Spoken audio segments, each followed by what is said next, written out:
Hey everyone, welcome to day 5 of breakfast making challenge and the last day of breakfast making challenge ಅಂತಲೇ ಹೇಳ್ಬೋದು. ಇವತ್ತು ನಾನೇನು ಮಾಡ್ತಾ ಇದ್ದೀನಿ ಅಂದರೆ ದೋಸೆ ಮತ್ತು ಚಟ್ನಿ ದ ಈಸಿಯೆಸ್ಟ್ ರೆಸಿಪಿ ಅಂತ ನಾನು ಇವತ್ತು ಸ್ವಲ್ಪ ಲೇಟಾಗಿ ಅಂದರೆ 3:15 ಏನೋ ಎದ್ದೆ. ಆ್ಯಸ್ ಯೂಶ್ವಲ್ ರೆಡಿ ಆಗಿಬಿಟ್ಟೇ ಕಿಚನಿಗೆ ಬಂದೆ. ಇವತ್ತು ನನ್ನ ಒಬ್ಳಿಗೋಸ್ಕರ ಚಟ್ನಿ ಹಾಗೂ ದೋಸೆ ಮಾಡ್ಕೋತಾ ಇರೋದು ಬಿಕಾಸ್ ಸಾಂಬಾರು ಮಾಡ್ಕೋತೀನಿ ಅಂತ ಹೇಳಿದರು ಅವರು. ಸೊ ನನಗೆ ಎಷ್ಟು ಬೇಕೋ ನಾನು ಅಷ್ಟು ಮಾತ್ರ ಹಾಕ್ಕೊಂಡು ಮಾಡಿಕೊಂಡೆ. ಇದು ಈಸಿ ಪ್ರಾಸೆಸ್ಸೇ ಹೌದು, ಬಟ್ ನನ್ನಂಥ ಬಿಗಿನರಿಗೆ ಯಾವುದೇ ಒಂದು ಅನ್ನ ಇಡೋದೇ ಒಂದು ಕಷ್ಟ. ಸೊ ಇದನ್ನು ಸ್ವಲ್ಪ ಟೈಮ್ ಹಿಡೀತು. ಆ್ಯಂಡ್ ಇನ್ನೊಂದು ಹೇಳಬೇಕಿತ್ತು, I am so sorry because ಇದಕ್ಕೂ ಮುಂಚೆ ಹೇಳ್ದಂಗೆ ಆಫೀಸ್ ವೀಕ್ ಆಗಿರೋದ್ರಿಂದ ನನಗೆ ಲಿಟ್ರಲಿ ನೋ ಟೈಮ್.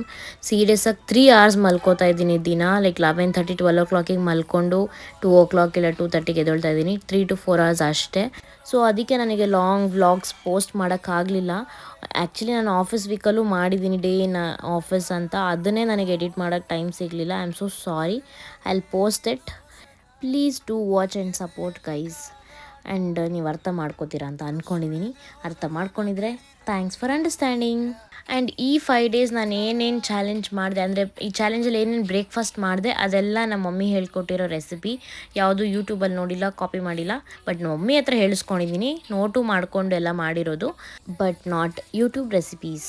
ಆ್ಯಂಡ್ ಈ 5 ದಿನದ ಬ್ರೇಕ್ಫಾಸ್ಟಲ್ಲಿ ಸ್ವಲ್ಪ ಹಾಳಾಗಿದೆ ಅಂದರೆ ಆ ಪೂರಿ ಹಪ್ಪಳ ಆಗಿತ್ತು, ಬಟ್ ಅದು ಕ್ರಿಸ್ಪಿಯಾಗಿ ತಿನ್ನೋಕ್ಕೆ ಚೆನ್ನಾಗಿತ್ತು. ಈ ಚಾಲೆಂಜ್ಗೋಸ್ಕರನೇ ನಾನು ಕಿಚನ್ಗೆ ಹೋಗಿ ಇಷ್ಟೆಲ್ಲ ಮಾಡಿದ್ದೀನಿ. ನಮ್ಮಮ್ಮ ಅಂತೂ full ಖುಷು.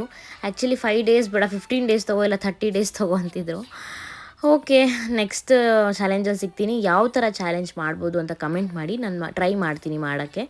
Until then keep watching, keep supporting and thanks for watching. Bye bye.